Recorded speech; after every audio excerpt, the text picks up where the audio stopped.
kept you asleep for 23 days. And while I was asleep, they were shocking the heck out of me with electric shocks. The CIA was interested in Dr. Cameron's work on psychic driving because it could give them an idea of where the personality could break or be stressed. Those of us who were involved with trying to find out something about brainwashing, yes, this is the reason that we were interested in Dr. Cameron's work.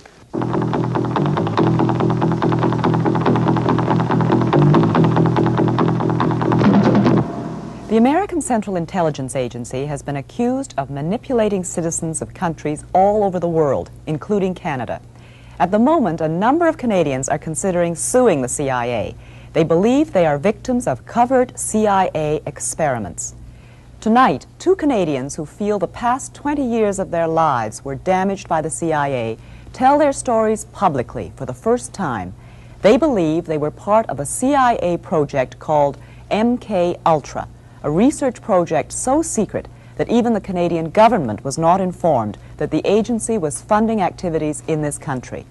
The CIA was seeking a new weapon, aimed not at the body, but at the mind. Americans became obsessed with brainwashing during the Korean War. Prisoners of war returned home denouncing the American way of life. Hearing them parroting propaganda, the CIA became convinced the communists had found the key to brainwashing. Now the Americans had to unlock the mystery of mind control. There was great worry that the Soviets had developed rather esoteric and unusual methods of so-called brainwashing people. The purge trials... Dr. John Gittinger was the CIA's chief psychologist for 25 years. There was continued pressure put upon anybody within the agency in connection with trying to explain or understand brainwashing. So we were charged with rather an elaborate attempt to try to find out chemical, psychological, any kind of means that people could use to influence the behavior of the people. Nothing seemed too bizarre. To find out if sex could be used in spying, the agency studied San Francisco prostitutes and their clients. Using unwitting human beings as their guinea pigs, the agency tried everything: drugs, hypnosis, electroshock. Under code names like MK Ultra, the CIA spent 25 years and $25 million on secret mind control research. Brainwashing could be a powerful ideological weapon, and the U.S. had to have it. And when the agency didn't undertake its own studies, it funded someone else's. Thus, the search for mind control brought MK Ultra to Canada, to Montreal. Even in the Cold War years of the late 50s and early 60s, most doctors and academics would have been embarrassed to have found that an organization of spies was openly paying for their research. So the CIA set up a number of fronts, respectable foundations like the Human Ecology Fund. Sounds innocent enough, but it was run by the CIA's brainwashing experts. Here at McGill University in Montreal, the fund found 3 projects worth financing. They supported an extensive study of witch doctors in Nigeria. How, investigators wondered, did native healers cure mental illness? What mysterious drugs and potions did they use? Used to bind up excited patients. A sleeping potion is then administered. 20 years ago, the Human Ecology Fund paid for this movie. This soothes the patient's head. But it was only recently that the man who made the film found out that he had been working with the CIA's money. The author of the Nigerian study is still at McGill University. News of his connection to the CIA came as quite a surprise to Dr. Raymond Prince.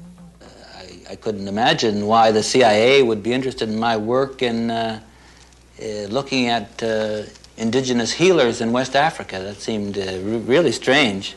That was my first reaction, you know. I couldn't believe that, I couldn't understand how the CIA would be interested in that. Because there were all kinds of beliefs that African witch doctors could put the hex on people. But anybody who makes a systematic study of what are the psychological factors that can produce anything from having a person run amok in Indonesia or die of the sickness from a witch doctor in Africa would certainly add to all of the knowledge that we were being able to accumulate about behavioral science techniques. The Human Ecology Fund also helped set up the Transcultural Psychiatric Research Review. Edited at McGill, the journal continues to publish without CIA support. The largest MK Ultra research project, this one directly related to brainwashing, was carried out at the university's psychiatric hospital, the Allen Memorial Institute. Located atop Mount Royal in a mansion with the eerie name of Ravenscrag, the Allen Memorial was once the most prestigious mental hospital in Canada. The unorthodox treatments of its director caught the attention of the CIA in the mid-50s. Dr. Ewan Cameron, the first director of the Allen Memorial, ran the institute with an iron hand for 20 years. But Dr. Cameron remained an American citizen and left the Allen abruptly in 1964. He returned to the United States, where he died in 1967. An energetic, enigmatic man, Cameron was an internationally honored and respected psychiatrist, but he was not universally liked. Former colleague, Dr. Elliot Emanuel. He was an authoritarian, ruthless, power-hungry, nervous, tense, angry man. Not very nice. Much of Cameron's research went on in the stables next to the main hospital building. Here he had his subjects photographed before and after treatment. Dr. Cameron may not have known that the $60,000 research grant he received from the Human Ecology Fund really came from the CIA. Rudolf Hess. Nonetheless, it now seems ironic to some that Cameron was called to the Nuremberg trials to examine Rudolf Hess. For it was at Nuremberg, after Nazi doctors who experimented on prisoners of war were condemned, that a code of scientific ethics was adopted. Research must be completely safe, and research subjects must give full, voluntary consent. Documents recently released by the CIA reveal what research Cameron proposed. To make patients receptive to repetitive messages, Cameron suggested using chemical agents to break down ongoing patterns of behavior, chemical agents like LSD. LSD was almost unknown in the late 50s and not yet widely tested. Despite the horrible hallucinations small doses can produce, Dr. Cameron left some of his patients to unsupervised LSD trips. In 1956, Bob Logie was 18 years old when his severe leg pains were diagnosed as psychosomatic, and he was sent to the Allen Memorial Institute. When Bob heard the news reports of CIA-funded research at the Allen, he sent for his medical records. They revealed several doses of LSD.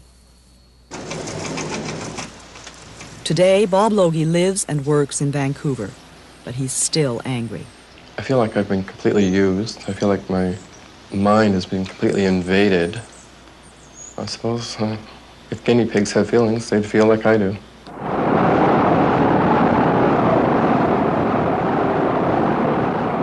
LSD trips were terrifying to patients who had never heard of LSD and who had no way of knowing why their world was suddenly upside down. Hallucinations last for hours. Experts say this is what an acid trip would look like if it could be filmed.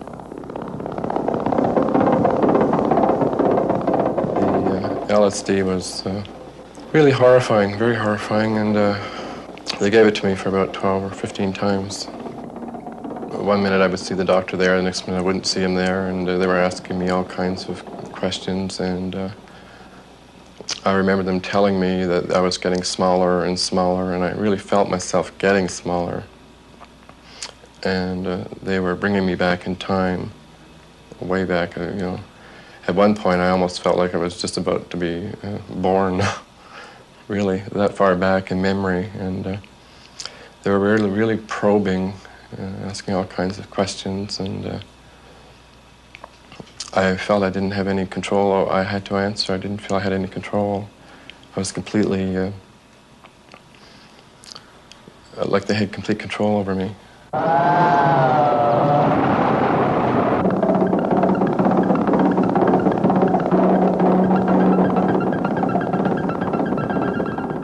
Bob's leg pains were eventually treated with cortisone, but the effects of the LSD stayed with him, and soon he was back in the hospital.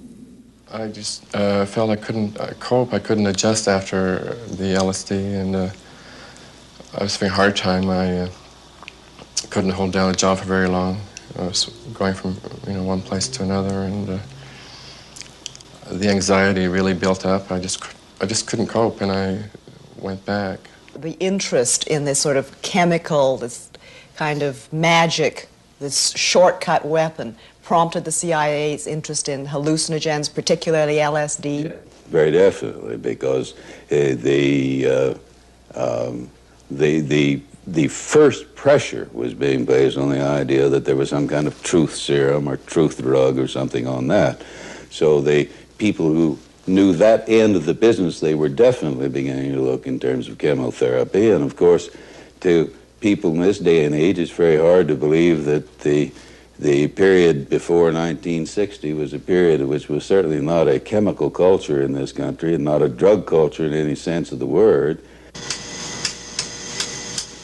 With some patients, Dr. Cameron tried a drastic treatment called depatterning. Massive doses of electroshock, 20 times more intense than the standard shock treatments used today, were administered to patients who were kept sleeping for days. Dr. Cameron thought he could wipe out patients' sick behavior and leave the healthy personality intact. But first patients were to be so depatterned that some even forgot their toilet training. Not all the patients ever completely regained their memories. Dr. Peter Roper was a close colleague of Dr. Cameron's at the Allen. Many people, but some would reach what Cameron would call the third stage of depatterning. With that method, others would need 2 treatments a day, maybe for a week or longer, before they got to the third stage. What would characterize the third stage of depatterning?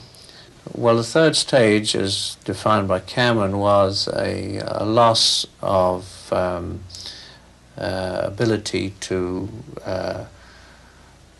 orientate themselves. They knew who they were, but they didn't know where they were, and they didn't know what age they were. As you probably know, electroshock treatment has been given for depression for something like 40 years now. It's a very successful and useful treatment for severe depression that doesn't respond to other things. But depatterning is a use of electroshock treatment in a totally different way, in which instead of giving the shocks, say, 2 or 3 times a week, they're given 2 or 3 times a day for 3 or 4 weeks, reducing the patient to a sort of animal, vegetable state, from which it's hoped that they would recover in a more healthy state of mind. It didn't work. To put patients to sleep for up to a month at a time, Dr. Cameron used a combination of depatterning and large doses of drugs. Individual taped messages were repeated to sleeping patients 15 hours a day in an effort to brainwash them back to health. Now, Cameron reasoned, with their negative memories obliterated, positive suggestions could be implanted.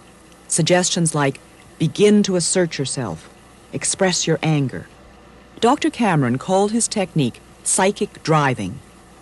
Bob Logie had driving therapy when he returned to the Allen in 1959. I was there for a while, and I thought, I don't want to stay here, and I started to run away from the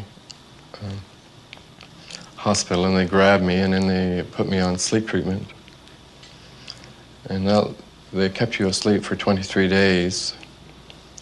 And while I was asleep, they were shocking the heck out of me with electric shocks and playing tapes just over and over. I don't know what was on the tapes yet, but we're going to find out what was on the tapes through hypnosis.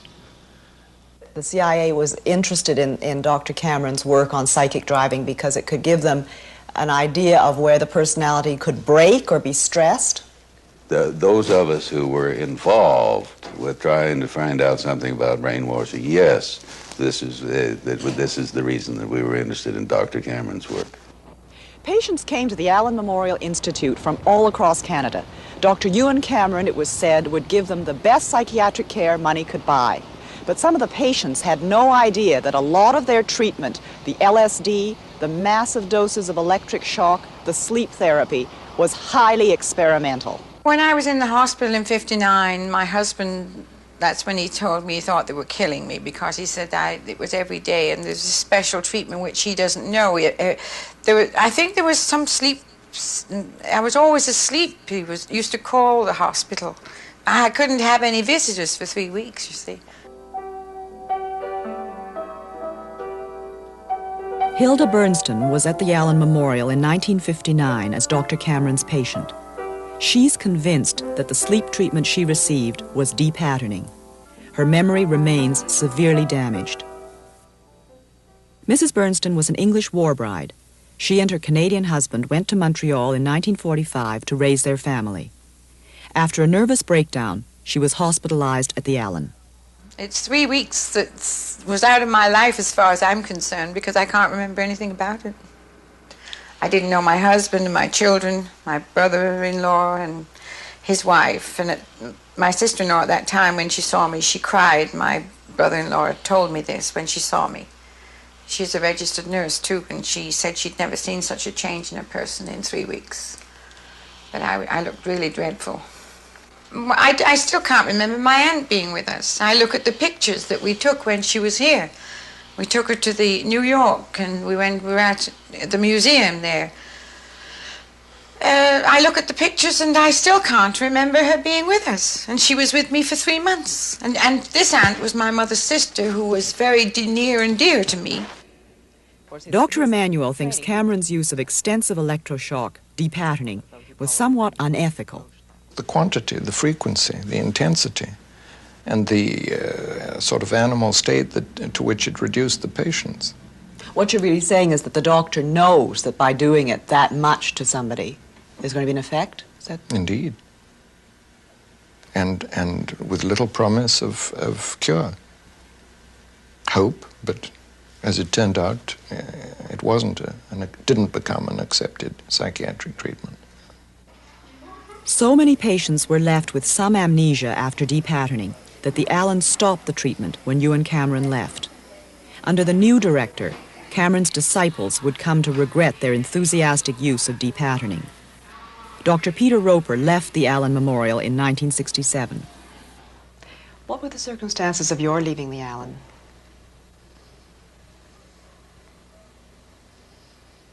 Somewhat questionable.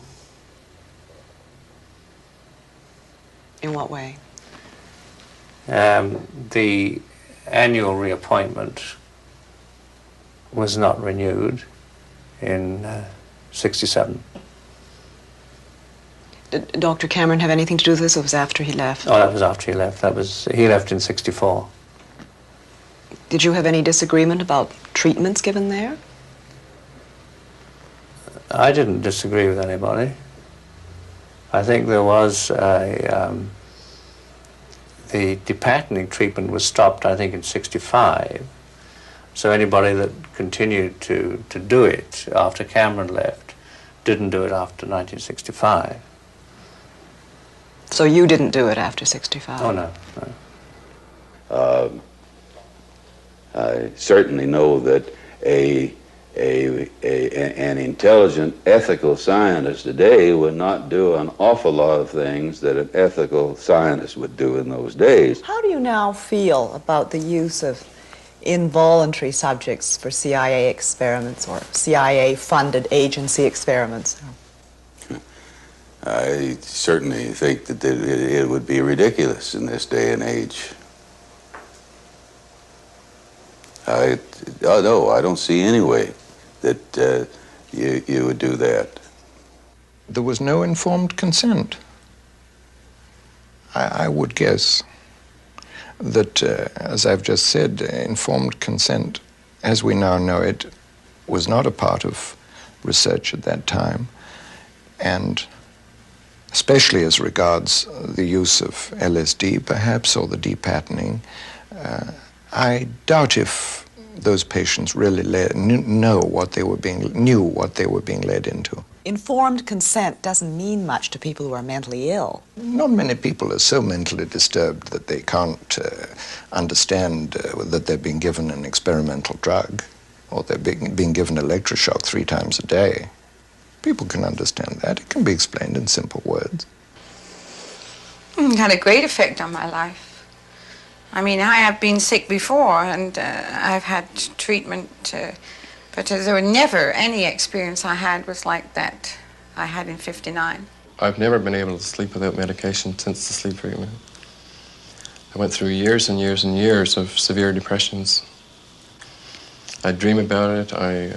All my waking hours, I think about it. It's eating me up. It really is. I mean, if he was doing it and knew what he was doing for the benefit of the CIA, then I don't agree with this at all. I mean, why pick on me or anybody else? I don't like that. It leaves me completely stunned. I don't know if I'll ever recover from it.